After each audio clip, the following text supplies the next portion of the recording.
Matt here from MTG Dreamland. I want to thank you all for tuning in to this week's episode of Jank or Junk. Today we're going to be taking a look at a deck that wants to be as hyper aggressive as possible by taking advantage of the battlecry dynamic.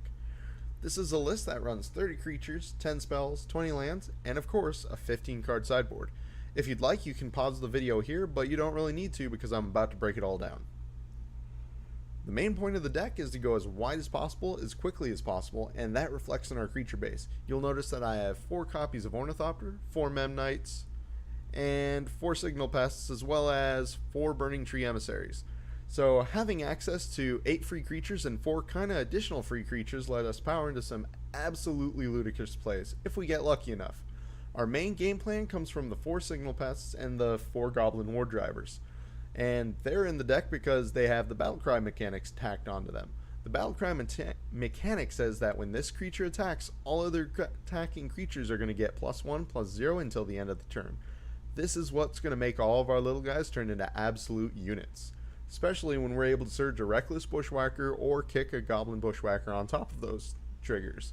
Lastly, we have the Hanweir Garrison for the later turns, because if you stack the triggers correctly, Hanweir is able to make 2 attackers each turn that it attacks, and when you stack it correctly, those 1/1s are quickly going to become 2/1s or 3/1s depending how many battle criers you have on the battlefield, or if you've surged or kicked a Goblin Bushwhacker.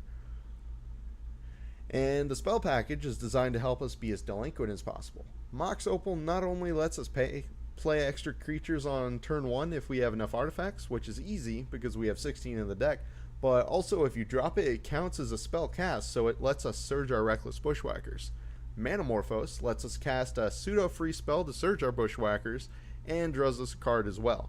We can also use this card to help us fix our mana off of Burning-Tree Emissaries, so if you want to Burning-Tree Emissary into a Goblin Wardriver, you can do that off of Manamorphose. And we have Bolt in the deck because Bolt just bolts things, and that's great in any kind of aggressive strategy. The land base is very complicated, and I don't have enough big words to really go into it, so we're going to skip that for now. And the sideboard is set up to try and address a variety of different matchups. The Lava Guy comes in to fight humans, Bolt for matches where we need a little bit of extra oomph to get there, and Relic is for people who like to play with dead stuff.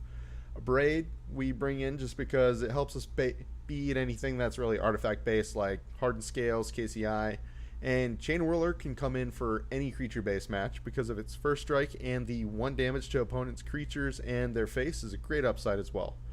Blood Moon is in the deck because I know from experience that is an absolutely miserable card to play through as a fair deck. And lastly, Purphoros is in the board because why not? I really like the card, and I think it could be good in this if we have absolutely nothing going on. So that's really going to wrap it up here, and I'm looking forward to seeing you guys in the gameplay videos. Remember to let me know in the comments, do you think this deck is jank, or do you think it's junk? Have a good one.